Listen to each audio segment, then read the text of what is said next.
ಹೇಳಿ ಏನು ವಿಷಯ? ಸರ್, ಈಗ ಒಂದು ವಿಡಿಯೋ ಆರೋಪಿಗಳ ಪಾರ್ಟಿ ಮಾಡಿದ್ರು ಅನ್ನುವಂಥ ಒಂದು ವಿಡಿಯೋ ವೈರಲ್ ಆಗಿರುತ್ತೆ ಸರ್. ಏನು ಸರ್ ಆ ವಿಡಿಯೋ ವಿಷಯ? ಆ ವಿಡಿಯೋ ನಾವು ಸೋಷಿಯಲ್ ಮೀಡಿಯಾದಲ್ಲಿ ನಾವು ಕೂಡ ನೋಡಿದ್ದೀವಿ. ಬಟ್ ಅದರಲ್ಲಿ ಇವು ಅಕ್ಯೂಸ್ಡ್ಗಳು ಯಾರೂ ನಮ್ಮ ಹತ್ರ ಸಿಕ್ಕವ್ರು ಯಾರೂ ಅಕ್ಯೂಸ್ಡ್ಗಳು ಅದರಲ್ಲಿ ಕಂಡು ಬರ್ತಾಯಿಲ್ಲ. ಅದು ವಿಡಿಯೋ ಇಲ್ಲಿದ್ದು ಹೌದೋ ಅಲ್ಲ ಅಂತೇಳಿ ನಾವು ವೆರಿಫೈ ಮಾಡ್ತಾಯಿದ್ವಿ. ಅದರಲ್ಲಿ ವೆರಿಫೈ ಮಾಡಿಬಿಟ್ಟು ಅದರಲ್ಲಿ ಕಂಡು ಬಂದಲ್ಲಿ ಮುಂದಿನ ವಿಚಾರಣೆ ಮಾಡ್ತೀವಿ. ಬಟ್ ನಾವು ನೋಡಿದಾಗೆ ಅದು ವಿಡಿಯೋ ಇಲ್ಲಿದೆ ಅಲ್ಲ ಅಂತ ಕಂಡು ಬರ್ತಾಯಿದೆ. ಬಟ್ ವೆರಿಫೈ ಮಾಡ್ತೇವೆ. ವೆರಿಫೈ ಮಾಡಿಬಿಟ್ಟು ಮುಂದಿನ ಕ್ರಮ ಜರುಗಿಸ್ತೇವೆ. Thank you. ಹೇಳಿ ಏನು ವಿಷಯ? ಸರ್, ಈಗ ಒಂದು ವಿಡಿಯೋ ಆರೋಪಿಗಳ ಪಾರ್ಟಿ ಮಾಡಿದ್ರು ಅನ್ನುವಂಥ ಒಂದು ವಿಡಿಯೋ ವೈರಲ್ ಆಗಿರುತ್ತೆ ಸರ್. ಏನು ಸರ್ ಆ ವಿಡಿಯೋ ವಿಷಯ?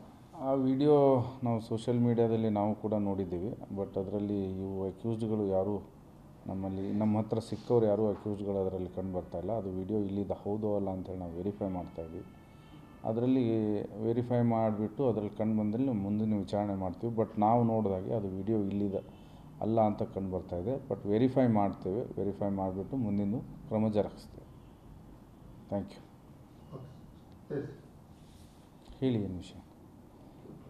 ಸರ್, ಈಗ ಒಂದು ವಿಡಿಯೋ ಆರೋಪಿಗಳ ಪಾರ್ಟಿ ಮಾಡಿದ್ರು ಅನ್ನುವಂಥ ಒಂದು ವಿಡಿಯೋ ವೈರಲ್ ಆಗಿರುತ್ತೆ ಸರ್. ಏನು ಸರ್ ಆ ವಿಡಿಯೋ ವಿಷಯ? ಆ ವಿಡಿಯೋ ನಾವು ಸೋಷಿಯಲ್ ಮೀಡಿಯಾದಲ್ಲಿ ನಾವು ಕೂಡ ನೋಡಿದ್ದೀವಿ. ಬಟ್ ಅದರಲ್ಲಿ ಇವು ಅಕ್ಯೂಸ್ಡ್ಗಳು ಯಾರೂ ನಮ್ಮ ಹತ್ರ ಸಿಕ್ಕವ್ರು ಯಾರೂ ಅಕ್ಯೂಸ್ಡ್ಗಳು ಅದರಲ್ಲಿ ಕಂಡು ಬರ್ತಾಯಿಲ್ಲ. ಅದು ವಿಡಿಯೋ ಇಲ್ಲಿದ್ದು ಹೌದೋ ಅಲ್ಲ ಅಂತೇಳಿ ನಾವು ವೆರಿಫೈ ಮಾಡ್ತಾಯಿದ್ವಿ. ಅದರಲ್ಲಿ ವೆರಿಫೈ ಮಾಡಿಬಿಟ್ಟು ಅದರಲ್ಲಿ ಕಂಡು ಬಂದಲ್ಲಿ ಮುಂದಿನ ವಿಚಾರಣೆ ಮಾಡ್ತೀವಿ. ಬಟ್ ನಾವು ನೋಡಿದಾಗೆ ಅದು ವಿಡಿಯೋ ಇಲ್ಲಿದೆ ಅಲ್ಲ ಅಂತ ಕಂಡು ಬರ್ತಾಯಿದೆ. ಬಟ್ ವೆರಿಫೈ ಮಾಡ್ತೇವೆ. ವೆರಿಫೈ ಮಾಡಿಬಿಟ್ಟು ಮುಂದಿನ ಕ್ರಮ ಜರುಗಿಸ್ತೇವೆ. Thank you.